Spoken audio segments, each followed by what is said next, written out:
राहुल गांधी की भारत जोड़ो यात्रा ने न केवल राहुल गांधी की छवि को सुधारने का काम किया है, बल्कि कई लोगों को प्रोत्साहित भी किया है। आपको याद होगा कि जब भारत जोड़ो यात्रा मध्य प्रदेश में पहुंची थी तो उस दौरान उनसे मिलने कुछ बच्चे भी आए थे, साथ में वो गुल्लक भी भेंट की थी। अब एक बार फिर से राहुल गांधी की पद यात्रा से प्रेरित होकर सीहोर जिले के आष्टा के रहने वाले 4 बच्चे 101 किलोमीटर की पद यात्रा कर भोपाल पहुंचे। यह खबर पिछले कुछ दिनों से काफी चर्चा में है। कमलनाथ को सीएम बनाने की मंशा लेकर इन छोटे बच्चों ने भीषण गर्मी में आष्टा से भोपाल तक का सफर तय किया। भोपाल में पीसीसी चीफ कमलनाथ को इन चारों बच्चों ने गुल्लक भेंट की। तो सबसे पहले ये जान लेते हैं कि आखिर ये 4 बच्चे हैं कौन। भोपाल से सटे सीहोर जिले के आष्टा कस्बे के रहने वाले राजकुमार परमार जो कि 16 साल के हैं, जिया परमार जो 15 साल के हैं और जतिन परमार जो 13 साल के हैं और यशराज परमार 9 साल के हैं, आपस में भाई बहन हैं। इनके पिता एक गैर सरकारी संगठन के जरिए स्टूडेंट को स्कॉलरशिप मुहैया कराते हैं। इन चारों बच्चों में सबसे बड़े 16 साल के राजकुमार परमार और 15 साल की जिया परमार हैं जो 11वीं में पढ़ते हैं। 13 साल के जतिन परमार 9वीं कक्षा में पढ़ते हैं और 9 साल के यशराज परमार 5वीं पास कर 6ठी में पहुंच चुके हैं। भीषण गर्मी में पैदल चलकर भोपाल आए ये चारों बच्चे आपस में भाई बहन हैं और राहुल गांधी की भारत जोड़ो यात्रा से प्रेरित होकर उन्होंने पद यात्रा करने का फैसला किया था। उनका मकसद है कमलनाथ को मुख्यमंत्री बनाना और शिवराज सरकार को सत्ता से हटाना। ये चारों बच्चे राहुल गांधी की भारत जोड़ो यात्रा में भी शामिल हुए थे।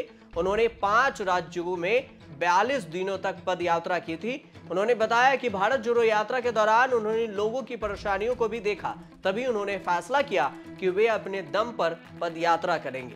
भारत जोड़ो यात्रा बुरहानपुर से होकर एमपी में जब पहुंची थी तो ये चारों वहीं पर उनके साथ हो गए थे।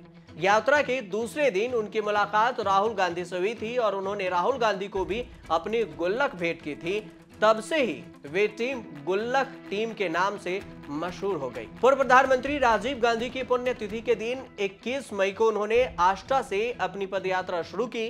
4 दिनों में उन्होंने 101 किलोमीटर की दूरी तय की। वे सुबह 6 बजे से शुरुआत करते पदयात्रा की, 11 बजे तक चलते और फिर दोपहर के विश्राम के बाद 4 बजे से अपनी यात्रा को शुरू करते थे। शाम 8 बजे तक ये यात्रा जारी होती थी और उसके बाद विश्राम के लिए रुक जाते थे।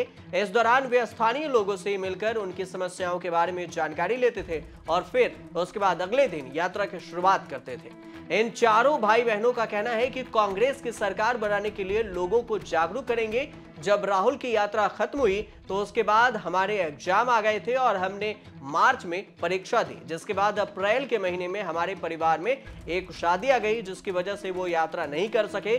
शादी के बाद प्रोग्राम पूरा किया और उसके बाद राजीव गांधी के पुण्यतिथि को यादगार बनाने के लिए हमने आष्टा से भोपाल तक पैदल पद यात्रा करने का फैसला किया। आपको बता दें कि फिलहाल मध्य प्रदेश में बीजेपी के शिवराज सिंह चौहान की सरकार है। 20 मार्च 2020 को मध्य प्रदेश की सियासत का वह दिन था जब 15 साल बाद सत्ता पर काबिज होने वाली कांग्रेस की कमलनाथ सरकार 15 महीने में ही गिर गई थी।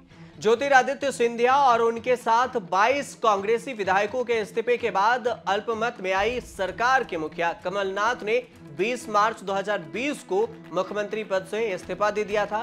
23 मार्च 2020 को शिवराज सिंह चौहान चौथी बार मध्य प्रदेश के मुख्यमंत्री बने और इस तरह 15 महीने बाद ही बीजेपी एक बार फिर से मध्य प्रदेश की सत्ता पर काबिज हो गई। आप देखते रहिए न्यूज़ तक।